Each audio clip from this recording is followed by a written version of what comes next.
Welcome, everyone. We are so happy to be with you all today. We're going to be having some really great conversation and I think just, hopefully having some space to connect together and just talking about how we respond to sexual violence. So I'm so happy to see so many of you here, and I know folks will continue to join us. But I want to go ahead and get started so that we can make use of our time together. So welcome, everyone. I am Becky Jordan with the Minnesota Indian Women's Sexual Assault Coalition, and we are all here together today to talk about transforming our response and specifically incorporating Indigenous values into our response to sexual violence. So as we get started today, I'm going to go ahead and let Jolene introduce herself as well, but I just wanted to make sure and mention that this project is a partnership with MUSAC, the Minnesota Indian Women's Sexual Assault Coalition, as well as the Wisconsin Department of Justice. And then we are also partnering with American Indians Against Abuse to help present this information to you today. So thank you so much to everyone who is joining us, and we'll just jump right in.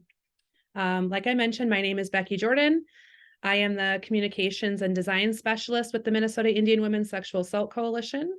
I am joining today. I actually live in South Dakota currently, so happy to be with you all in the Midwest. We were just talking the other day about the definition of the Midwest, I think, Jolene, if you remember that. So I think I'm technically, depending on who we talk to, in the Midwest. But I'm so happy to be here with you all. My background has been from direct advocacy services to law enforcement training.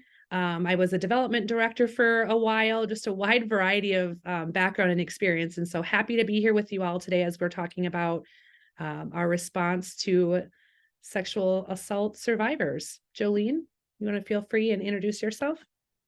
Yes, bonjour and good now afternoon, everyone. My name is Jolene Engelking. I am White Earth Anishinaabe, born and raised and still currently living in Minnesota. I have been at MUSAC now for a little over 3 years, about 3.5 years, and I am part of our National Training and Technical Assistance team. And I lead our National Tribal Sexual Assault Resource Center. Prior to my time at MUSAC, I was a direct service advocate in a community-based program for many years, and as well as providing, for last maybe, I need to do math at some point, 10 years or so, I have been providing TA and technical assistance primarily to advocacy programs and to sexual assault response teams, really thinking at about how are we best supporting survivors, really engaging survivors' voices when we're thinking about the response to sexual violence. And so I'm really thankful to be here with so many folks today. And as Becky had put in, please chat in where you are from. And we are hoping that this is going to be just a bit of an overview, but we're also hoping to use it as a way to hopefully hear from folks about, what is really relevant and prevalent right now within space and within your communities. And so with this, we are going to be sharing space together, and we want to make sure that everyone feels comfortable, that everyone feels heard, which can be hard in these sorts of like bigger webinar sort of spaces, but we really want to recognize that we have folks from all across the country, as well as folks who are doing advocacy and who are doing other sorts of systems response, and that we're all needed and part of this circle that survivors need. So, yes, and I'm glad that you mentioned that, Jolene. I think we are in this kind of webinar space, but it's specifically set up in a way so that you all can engage with us. We're hoping that you will chat in or unmute. There'll be some time for kind of some group conversation and discussion. So, that only helps make the conversation richer. So please feel free to, contribute, and just we welcome you all, and we're looking forward to today's conversation. So just kind of, helping to set the tone and get started. Like Jolene said, I really think that this is kind of an introduction conversation, even for some of you, right? We are so thrilled to be able to partner with our friends in Wisconsin on this work. And we have folks joining from all across the country, but like I said, really this project and this partnership is focused on our neighbors. And so we're happy that you are here with us. And we really just want to talk about kind of what it is that we're seeing. What does sexual violence look like in your communities? Who are you seeing? What are folks experiencing? How are we responding, right? We really want to center the needs of survivors in today's conversation and in future conversations. We're going to talk about some additional opportunities that will come after our time together today, but really thinking about at the end of this and as our conversations continue, what is it that survivors need from us? How can we work together to really center their voices in all that we're doing? We're going to explore some ways that we can, really incorporate our values and culture into our response. I really do love that piece. And I think that's one of the things I really do love about MUSAC is that we're always really thinking about and exploring what are those ways that we can bring our own, our values, our culture, our beliefs, all of that into our response, right? We are full people, full beings. And so as much as we can bring our full selves to this work, I think that really does truly improve our response for survivors. And then, of course, just like some time to think about the future, like what comes next, what will be some opportunities, what do you want to hear more about? That's really our goal today, is to have conversation and hopefully hear from all of you about what transforming our response can truly look like. So I think, just to kind of get started and ground us, we use the medicine wheel or a version of the medicine wheel in so much of the work that we do and in our conversations. And I really think it fits perfectly into today's conversation, just thinking about sexual violence and how it impacts us, right? It doesn't only impact survivors, right? It impacts our entire community. And so, just thinking about what that means and what that looks like, how does sexual violence impact every single one of us? I think that really does help us to kind of center and ground ourselves when we're thinking about the needs of survivors. It's not, just that initial maybe physical or mental or emotional or spiritual impact, right? It's ongoing. And so I really think, keeping that in mind and keeping that kind of whole person approach in mind is so important when we're having conversation and thinking about survivors. I don't know, Jolene, if you have anything to kind of add. Yeah. And so, first of all, I'm very excited about seeing all the different names I know I'm kind of watching too.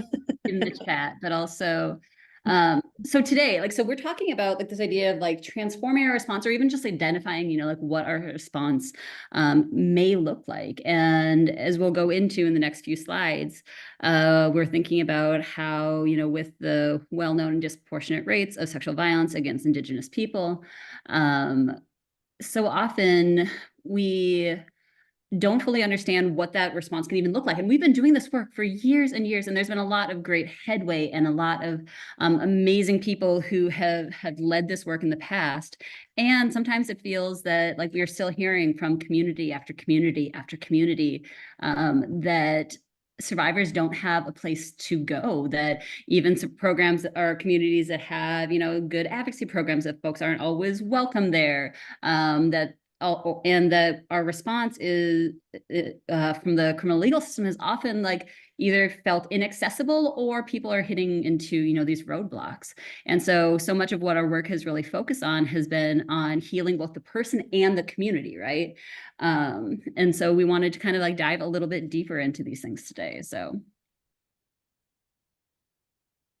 I think just to kind of get us started, we would love if you would either chat in, like I said, or feel free to unmute or raise your hand and we can get to you. But let's just talk a little bit about, what are you seeing?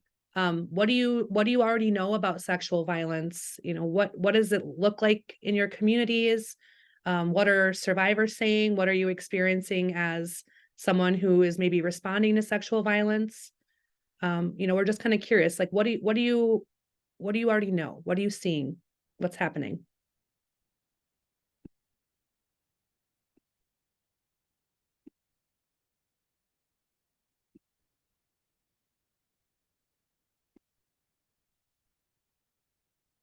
Don't be shy. What are you seeing in the programs that you might be working in? The perpetrator is usually not a stranger. Absolutely. We see a lot of long-lasting impacts of child sexual abuse and lots of intersections within violence spectrums. Absolutely. Still the most underreported crime, more child-on-child sexual assault.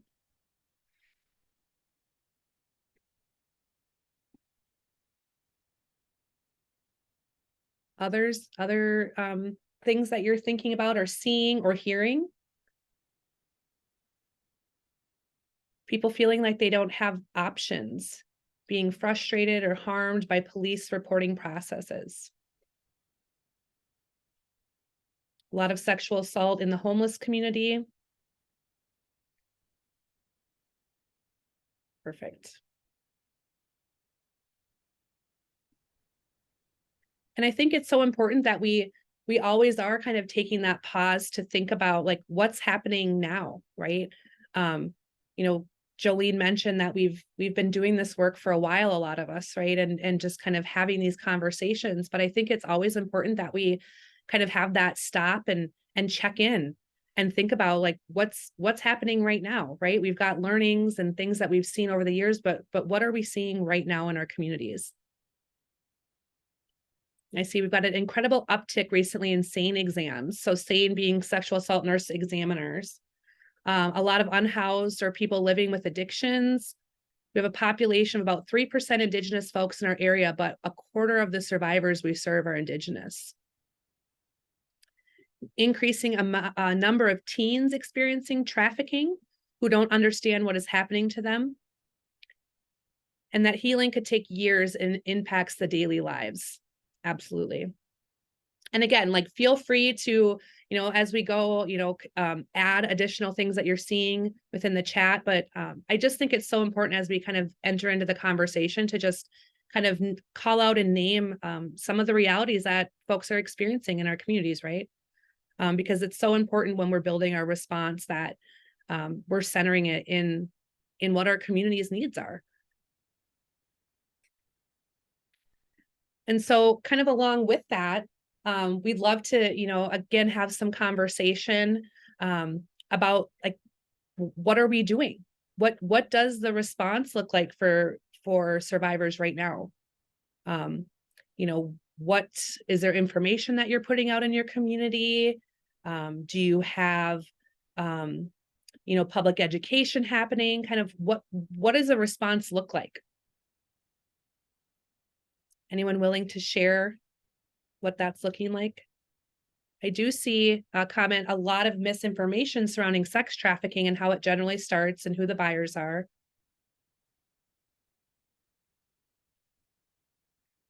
Support groups. I love that. And that peer support piece can be such an important component. Lots of interest. Oh, go ahead, Jolene. Oh, no, I said Elena is talking about a Darkness to Light training that they'll be hosting, partnering with the DOC. So really also thinking about like, what are those partnerships that we have? A lot of interest from schools for trainings. Our local advocacy agency attends SANE exams at a local hospital, not only for the county, but outside counties as well. And I feel that a lot of this is in alignment with what we're hearing from different communities across the country. And so there is kind of these like dual focuses on both strengthening both our advocacy programs as well as those partnerships with law enforcement and other sorts of, response, including SANE and the medical forensic exam to make sure that folks are taken care of in that way, as well as a lot of like within community work. And also thinking about when we are doing trainings, how are we really, like, what is the follow-up on that, right? And how are we best able to not just, oh, we have this annual training and it's just part of our like how we do, but really thinking about like what is the impact and how are we taking these trainings that we're doing for people, individuals, and really turning those into momentum building and movement building as well. So more law enforcement trainings provided for both patrol and investigations. Yes. And again, I think it's, when we're thinking about, how do we develop or improve our response, we have to start by having conversations about kind of where we are right now. And so again, I think it's thinking broadly about how we're responding, like even thinking back to the medicine wheel, right? Like, what are the ways in which we're responding that are kind of meeting all of those needs of folks? And I think sometimes there may be even pieces or parts of our response that we may not even think of, like front of mind, right? And like this, I see safety planning, absolutely, and the partnerships, right? Like who are those folks that we are partnering with? On a wide variety of pieces having to do with health. And so public health for free and confidential reproductive health care for survivors, as well as provide harm reduction supplies such as condoms, pregnancy tests, Plan B, et cetera. Love that.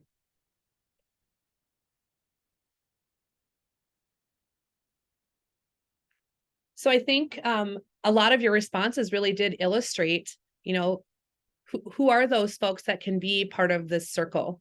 And so, as we were kind of even thinking about today and what we wanted to speak about with you all, there isn't necessarily just a one size fits all, I think, response. And, we've been having a lot of conversation about, sexual assault response teams and community building and really just like looking at, who are those folks that, we're looking to help us shape our response.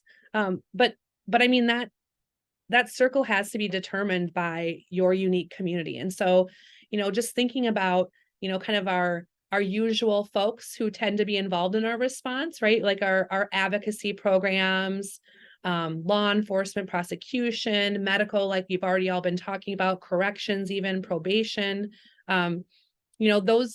Those tend to be some of our key responders, but those are not all, right? And they're the circle, I think, is as big as we need it to be when we're building out our response. I think that's one of the greatest things about thinking about kind of building this out is that each community is unique, and you really do get to shape the response that's needed for survivors. Yeah, and as I mentioned earlier, a lot of the technical assistance I provided in a former life was around sexual assault response teams, which we're not focusing so much on today, but really thinking about for me, sexual assault response teams were a wonderful strategy for communities to really strengthen the collaborative approaches, to help folks know more, to have streamlined and help making sure that we are really listening to survivors within the work. And what we're seeing, though, is especially as we're working within either tribal communities or in communities where, our Indigenous survivors will be going to for support, right? Because once again, even within all of our states, but I'm just saying that like Minnesota and Wisconsin are sometimes very similar, but we're thinking about like our populations and how, according to the census, what I think it's like 85%-ish of folks live off of Indigenous people live off of tribal lands. And so we're thinking about how for the response, it's really not just like focused on the sovereign nations themselves. While we do need to be supporting and uplifting the work that's done there. But what we're also seeing is that a lot of survivors don't want to be necessarily either feel that they are able to access, the criminal legal system, or that it has shown that it's not, working quite for them. And so we're really wanting people also think about what are those options. We hosted a listening session last week where we brought together a bunch of advocates, including a couple of folks from Wisconsin, to this listening session. And what kept coming up was this idea of how survivors need choices. And that is not a new or revolutionary thought by any means, right? And a lot of this isn't. A lot of what we're talking about today is sort of that baseline, but wanting to make sure that we have a shared baseline. But in order to have options, we have to have people who truly understand the nuances of sexual violence, right? Especially when a lot of our programming has focused on maybe for some, primarily domestic violence or primarily mental health, or really thinking about like, what does it mean for sexual violence survivors? And so then expanding and thinking about who does this network really need to be? And a lot of what we're seeing is that folks are yearning for more community involvement in the response.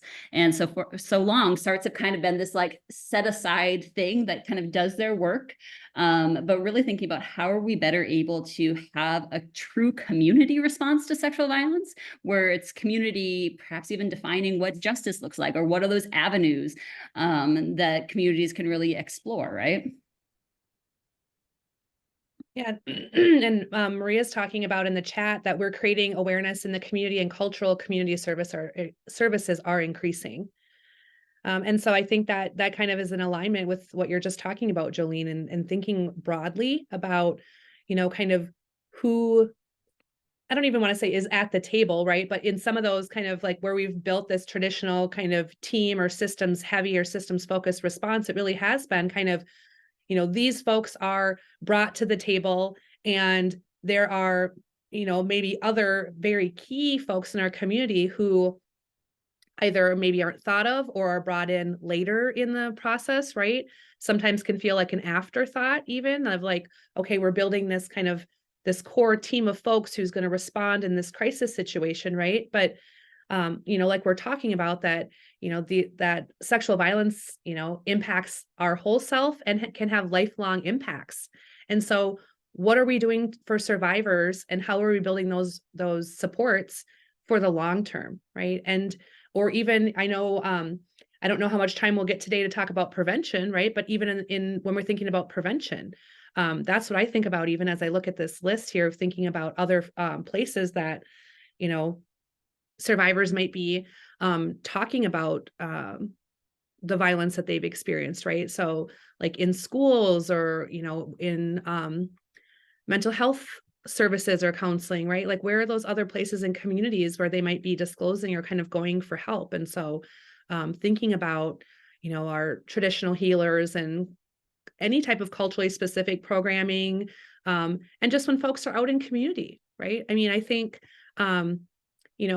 likely many of us even on this webinar today have experienced situations, right, where someone comes up and they may be telling you about their story, especially when we're out educating in community. I know countless times have been in spaces where we might be doing some education on another topic that's related, right? And someone comes forward and shares their story or their experience, right? And so I think it really is important to be thinking like broadly about who that circle is, because we all do have that connection.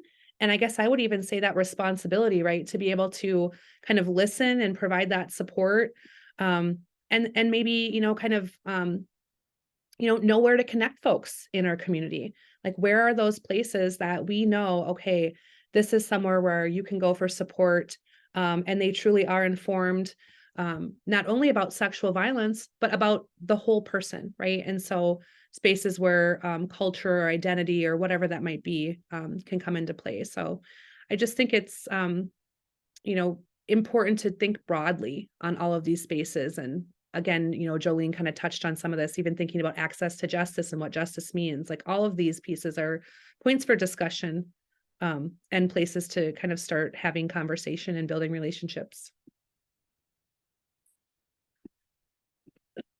So we want to talk a little bit about what guides our response to survivors.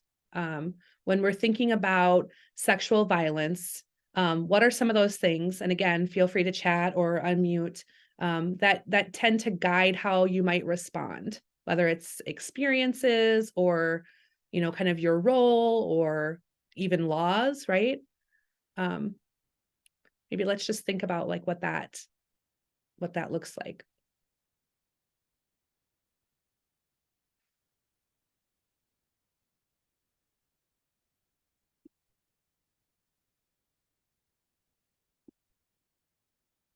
And I know for some of us that might be, you know, we're bound by confidentiality laws and those other types of things.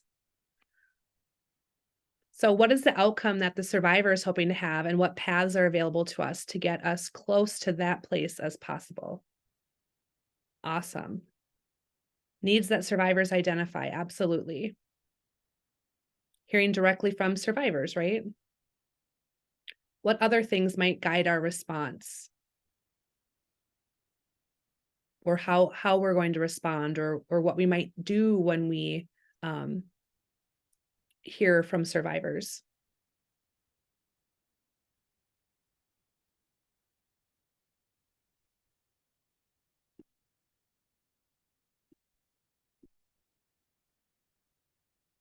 Internal policies and protocols. I think that's a great kind of talking point, and one of those that I think can kind of determine so much of how we might respond, right? Like, always somewhere we can go back and have some conversation and do a little digging in is our policies and our protocols. Being knowledgeable about other resources in your community that the survivor may also identify they want as part of their team. Absolutely. So kind of thinking about some of those folks on that last list, right? Like who's part of that circle? Survivors, you know, as much as they can, really should be part of helping to determine that, because who one person might want as their support may differ drastically, right, from other folks, and really thinking about that when we're building that response or having those conversations about you know, what we can do for survivors is important. Any other thoughts?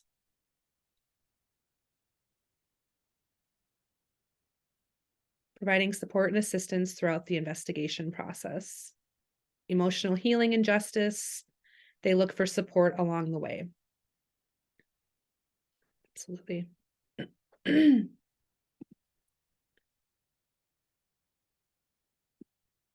remembering to be human when working with survivors. I love that.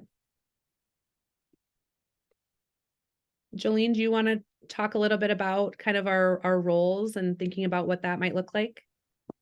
Yes, and so because honestly, that comment about being human is kind of Yeah. where I was thinking about in landing, right? Even though we're doing a presentation, different things are kind of vibing with you on different days, right? And for me, I was thinking about how one of the things that sometimes guides me are my own biases, good or bad, right? Like I have been up front where I have a pro advocate bias, where that's kind of just like what my lens is coming from. I'm thinking about how my own educational background, my own family background, my own all of these different things are kind of what guides the way that I enter into space, right? And even though we never want to let our own, biases or thoughts or personal needs lead the work that we do with survivors, especially when we're doing direct service, it does inform it, right? It's something that you can't turn off all of your humanness, those things that bring you to that space. And so that also means, that all of us have a unique role in this relationship. So we're talking about all of these different sorts of, people who may be involved, and that it therefore means that we all are coming at it from a different sort of lens. And so, as I said, these different frameworks that we're entering into space with, right? All of our different disciplines have things that are guiding us, that are part of who are we held responsible to, right? Who are we accountable to within our work? And sometimes that's a funder. Sometimes that is a licensing board. I am also a licensed social worker. And so some of my lens and some of the things that I'm accountable to are also, governed by the regulatory board that I fall under.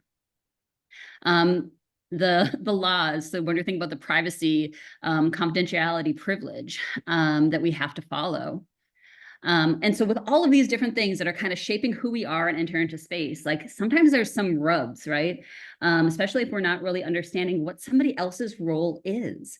I have worked with, I very explicitly just remember like there's very well-meaning and wonderful law enforcement agency that was getting very upset because they kept feeling that HIPAA shouldn't exist. And so they were upset at the advocates and at the SANES because they felt that we were like willfully withholding information, right? Because advocates were under their own privilege, and because the SANES were really having to follow HIPAA in so many different ways, that they felt that these laws that govern us were impeding free and transparent dissemination of information. But that's not what it is, right? We are doing what we can within our space, right? And within our role, and why these, rules and things like that, and legislation that governs us was put into place. But really, I also like to think about, and this came up once again last week in the listening session that we hosted, that we all have different roles. And so particularly when you're in a lot of Native communities, not all, but many of us, we have clan systems, right? Where within these clans, they're as part of our community, we all have different roles, right? There are roles of folks who are going to be the protectors, right? There are roles of people who are the one who kind of watch the lay of the land and like look out onto the horizon to see what's coming up. There are so many different ways that our work is really meant to fit together. And if we're thinking about us all as having an equal part, equal yet distinct part, I think it can really help to really understand that survivors need us all, right? Our community needs every role in order to function. And so therefore survivors also need all of us. And so I know that there's sometimes where folks are feeling like either that, a certain discipline or a certain group is either like more important or less important, or even as individuals, when we enter into space, sometimes we don't always feel like the most comfortable, that we may be like, oh, so if I'm the quiet person, I don't have as much, to say as this like loud person who's in a position of positional power or things like that. But recognizing that we all play a role and survivors need us to be able to recognize the power that comes within our role and the way that it fits within the whole. And so while we don't always want to think about everything in relation to clans, this was something that was Bonnie Claremont, who works for the Tribal Law and Policy Institute, was someone who really helped me like with this framework, particularly when we're thinking about sexual assault response teams, is where I kind of had first heard this. And it just clicked that we all have different roles. And the more that we can talk about both our roles within community, it can help to minimize those assumptions. And I think that's so important because it sounds so silly, but I just feel that so much of what we could do for survivors would be improved if we could honestly communicate with each other, and not just by talking, but also by hearing. That's one of the things that I have been struggling with. I will name that within my personal life, is how do you get people to hear things? You can say it over and over and over again. You can try different ways of, being interactive or having this, but sometimes people have to make a choice to hear. And so how do we also create those spaces where people are wanting to listen and to take in, and not just in a way that will benefit them, but really thinking about that bigger picture of why we're all doing this. And that's the thing, we're all doing this for the same reason, but we're coming at it from different ways. So, Becky? No, I think I was so happy actually to be like introduced to this in this context, because I think it is, there are those rubs that can happen sometimes when we really are, all trying to kind of help, right? To be those helpers in our community and be those support systems that survivors truly do need. And sometimes we kind of get caught up in like almost like the politics of things, right? Where it's like, okay, like taking that pause, stepping back a minute, kind of reorganizing ourselves and refocusing and remembering, like, why are we here? What are we doing? I think that, again, seems like so simple, but can help kind of address and alleviate and kind of overcome so many conflicts or potential conflicts that we might kind of come up against. And so I really do just love that idea of really kind of reframing, and especially, trusting, I think, that we are all coming from a good place, right? Like, and that can be hard to do, I think, sometimes when we have all of the reasons, right, that we may not trust, or, we have these things that we've experienced in our past, or, whatever it might be. But I think really, truly trusting that we all are coming together to support survivors is important in this work.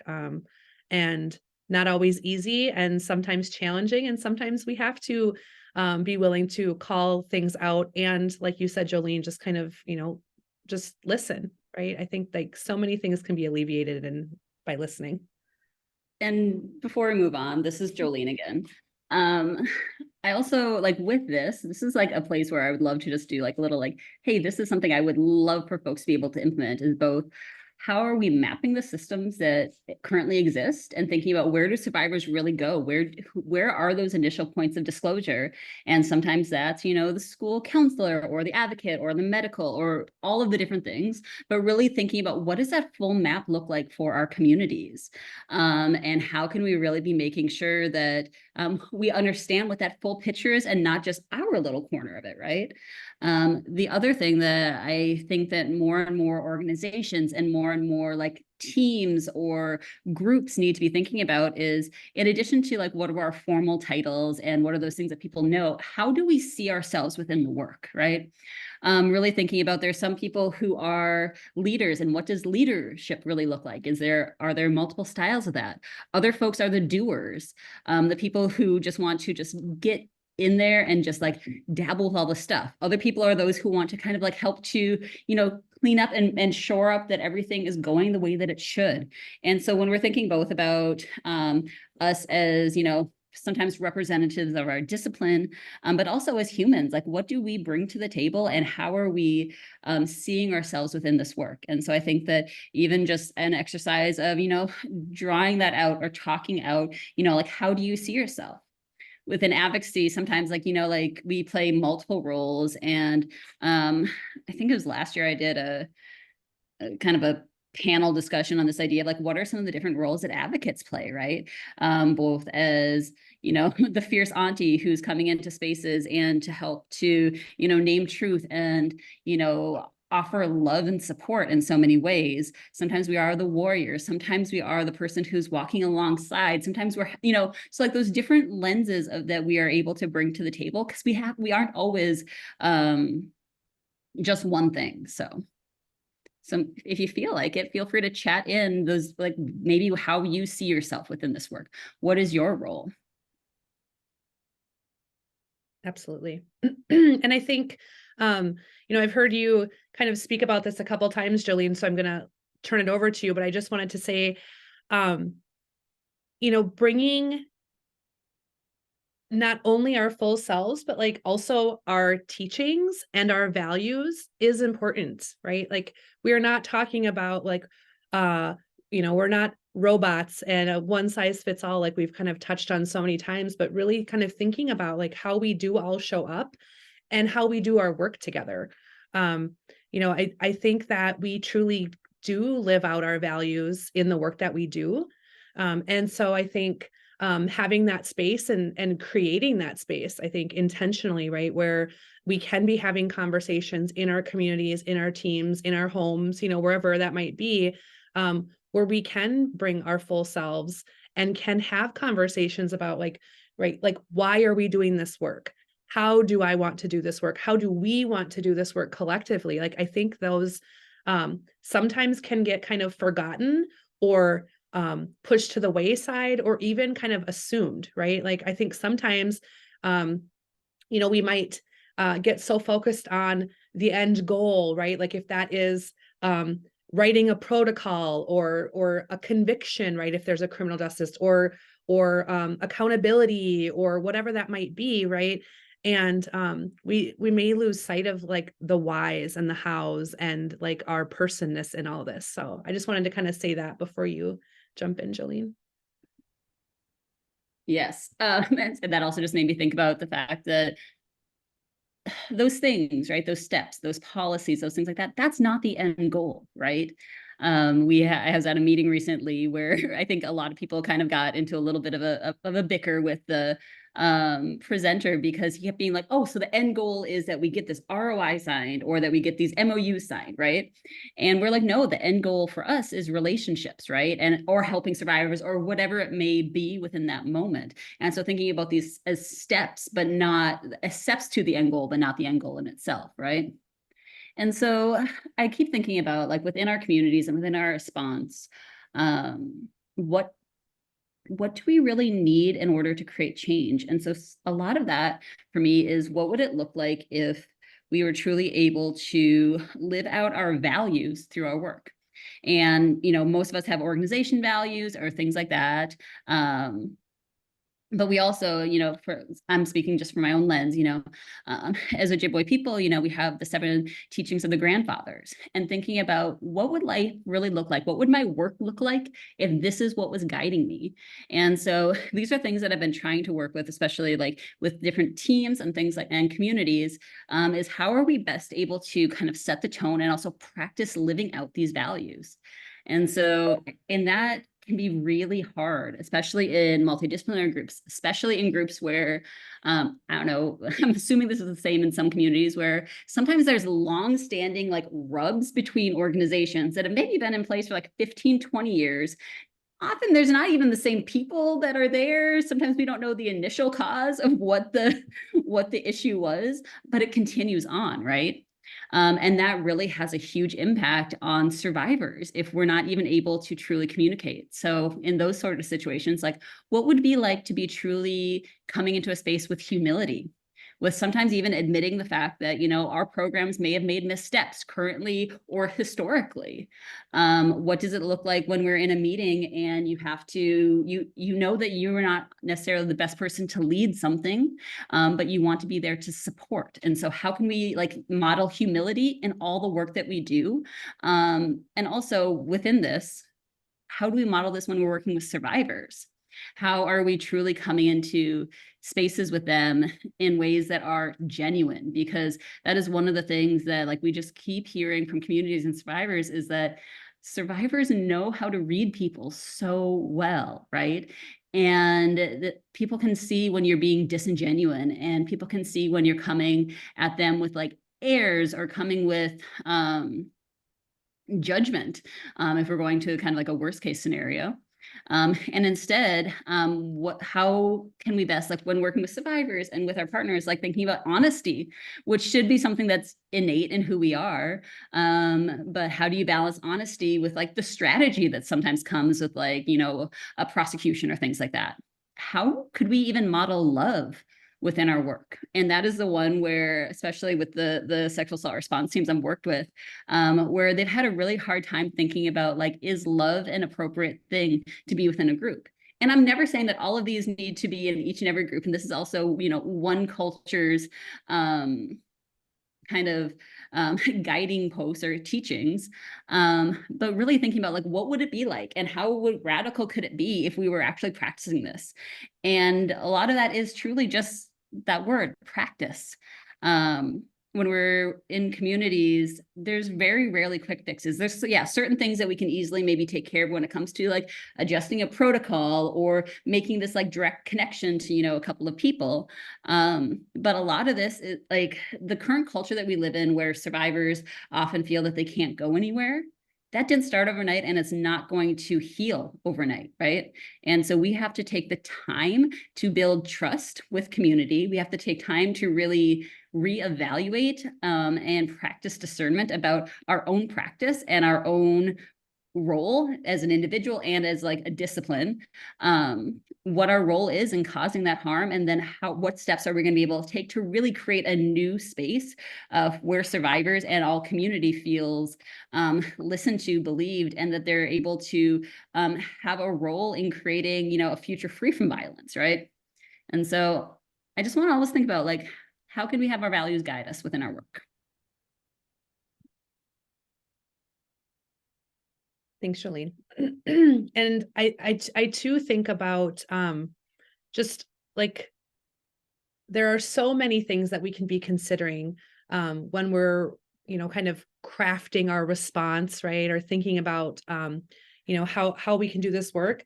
And sometimes I think we overcomplicate things too, right? Like how do we, I think when you were talking about, bringing kind of love into the conversation, Jolene, it made me think like, how do we just show up and just like genuinely be ourselves and get to be in space with one another and get to do really great work and get to provide really great support, like, and just, being who we are and like that's enough, right? And that doing the best that we can do by survivors is enough, right? So, um, but we also know that there are, parts of this work that are difficult, right? That can kind of, I don't know even if complicated is the right word, but it definitely makes responses complex.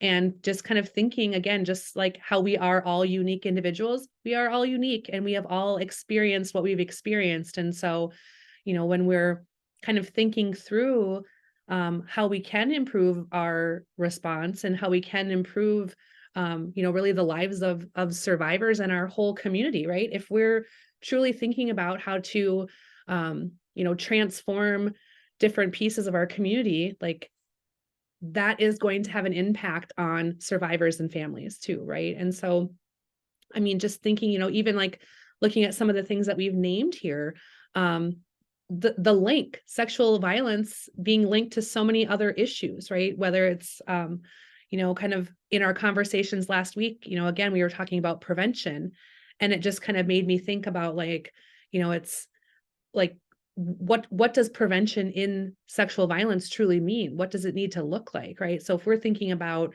someone who's experiencing challenges in other areas of their life, right? And compounded by sexual violence, whether that's happened recently or in the past or whatever that might look like, or they're at risk, right? Like all of these other pieces that kind of intersect. And how do we create a safer community that also thereby reduces risks, right? Um, I just think it's not kind of like a, oh, well, we're gonna do this and we're gonna take on sexual violence on its own, right? It's so complex and so intersectional. And like I said, specifically, I think around, um, trauma, food security, health equity, like all of these things that are big topics to tackle. But that doesn't make it impossible, right? And I think it even makes me think about some of those last couple of slides where we were really like thinking about like what do we bring, right? What is something that you or your organization or your family or your group, your circle, like what is something that you can tackle, right? Because it doesn't have to be everything. Like no one of us can do every single thing, but there are pieces that we can kind of take on that thereby I think like really do improve the overall response for survivors as well as the entire community. And so I just wanted to kind of name that because so much of this is so connected. Um, we know that there is trauma, right, that exists um, in a variety of ways in us as individuals and within our communities and within some of our relationships. And so even thinking about what does that look like and how do we address distrust of systems, right?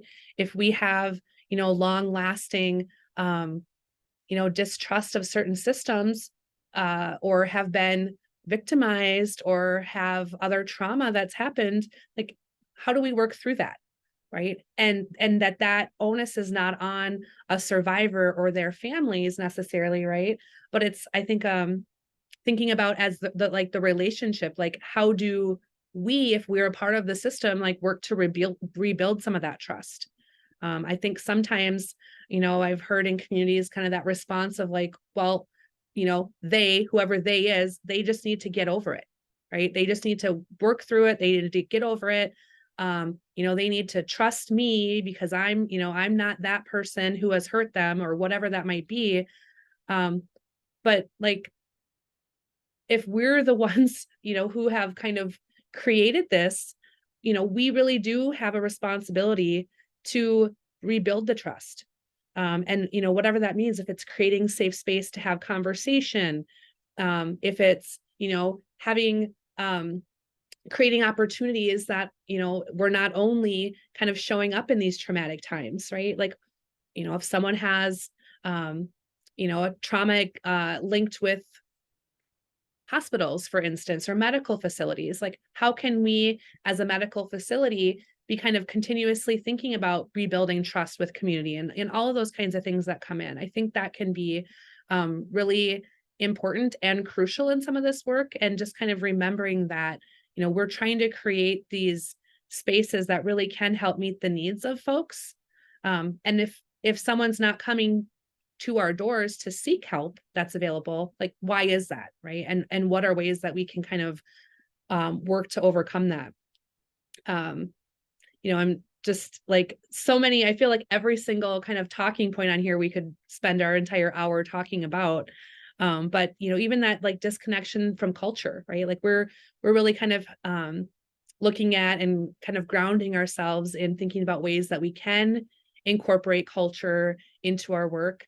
But like Jolene said, everyone is at a different place, and we're all kind of coming to this work. We're unique individuals. Like, we don't want to make assumptions from person to person or from culture to culture, right? About what someone's connection might be or experience might be with connecting with culture or whatever that might be. It's, not like, oh, okay, you are a Native survivor. Here's what you need, right? That's not for me to determine. We need to go back to survivors continuously and be asking, like, what do you need? Who do you need? How do you need it? How can we provide this connection? And maybe you're not the right person, right? But it's about building, I think, those relationships, with your broader community, so that when someone does ask for something, that hopefully, you've got an option, or at least a place to start, or willing to walk beside them as, you find those options in communities. I don't know if there's any specific topics on here, Jolene, that you want to spend a little time on at all, or I feel that once again, this conversation is meant to be a starting point, a launching point for us to both be thinking about what are those future, more tangible trainings that we'll be able to, put on, as well as the unique work that we'll be doing in Wisconsin, particularly with survivors and communities. But for me, at the end of with each of these, I keep thinking about like, how is this impacting me as a human? How is this impacting me within like the work that I do? And then thinking broadly, like, what does this really mean for survivors? And in particular, thinking about like how do we make changes to our practices, policies, and protocols, right? About like, how are we really incorporating this within? And it's hard, right? And it also takes time. And that's the one thing that I'd say that that's not on here, but is really important, is that these things take time. And often we want those quick fixes. I know so many people want like, oh, if we just make this adjustment to how we gather information at the end, or how we do our intakes and things like that, which are so important, right? Like we need to be, I want us to be at a point where we can be diving deeper into some of like the nitty gritty of things, but community after community after community, we are hearing that it's this baseline stuff that people think they have, but they don't, that they don't even have an understanding about. I mean, every state that I go to, I talk about like, hey, so let's talk about like, is your state, for example, does it have a public law 280? And like so many, like particularly like law enforcement don't know in their community, right? And I'm like, oh, so if we're talking about like Indigenous specific, like response to like tribal folk, like how are we making sure that people know some of these sorts of things? And how do we even help people get better equipped to know what questions to even ask? And so that's that. So I feel like this is kind of the question that we've been, really getting at throughout our time together today, and really, like, what do survivors need? I would, I think, as I think about even kind of next steps and just kind of some of the conversation that we've been able to have today, I really want us to truly like kind of dig in and like think deeply about that. Have conversations. I mean, if there are, again, this is, a opportunity to have some discussion or chat in about things that you're thinking about that survivors do need. But I think that, this is like the question that we're constantly or should be constantly continuously coming back to, as we're, building our response and really kind of, thinking about what it looks like. And so we're going to definitely have, kind of like future opportunities to be thinking about what survivors need.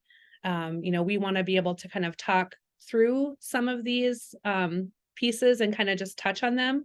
And then also, I think, have some conversation just about like, what comes next, like for all of us here, right? What comes next?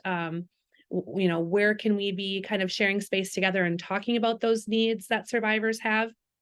What are ways that maybe we can help to support you? What are the, spaces that we can help create with you to like have conversation? Because, really, there's so much that we could talk about. And we do want to have those conversations with you and connect with your community. And I think, if anything, I think, and Jolene, correct me if I'm wrong, I think our goal from today is really just to get us to start thinking about those needs, right? And what are those spaces that we can all kind of help create to provide space for survivors, to provide access for survivors, to provide safety, like all of these pieces, because we know it is not just one thing. And, ultimately it is going to take all of us kind of, working together and uplifting those experiences and those voices of survivors. And so I would just encourage you to, think more about what you want to learn. I would love, if you, want to contribute anything in the chat, please do. I'll also make sure to put my email address because we are continuing to have conversations, not just across Wisconsin, right? But across the country, with our, relatives and tribal communities across the country, as well as non-tribal, right? We have a variety of resources that we're working on creating. Like, we truly do want to hear from you about what it is that you are needing and what it is that you want to learn more about. And so one of these opportunities that's coming up next month, actually 2 opportunities, we'll be hosting 2 virtual listening sessions. And we will make sure to get this flyer out so that you all have access and can participate. They are open to the public. And they really will, again, just be a space where we want to kind of have conversation, just help inform, as this work continues. So I would invite you to attend. We'll do a morning and an evening session. And again, like I said, we will send that information out to you all. I really do want to say thank you for coming and spending this time with us today. I think that, there's a lot for us to digest and kind of be thinking of moving forward, but I really feel like, we can do this all together working collaboratively and that there is a space for all of us in this work. And Jolene, if there's anything you'd like to say, but I also want to say thanks to Jolene and Amber as well for joining us and kind of helping get the conversation started today. No, that is really all. I just want to echo the thankfulness and really be thinking about how are we able to create, from these ideas, from these wanting to incorporate our values within different spaces, how can we make that not seem so, it seems often very like floaty and nebulous, but we want to be working in community with you all to try these out, to practice things and see what will work for you all. And so once again, thank you. And please reach out. Our contact information is available for you there in the chat. Thank you all so much and have a great day. And we look forward to speaking with you again soon.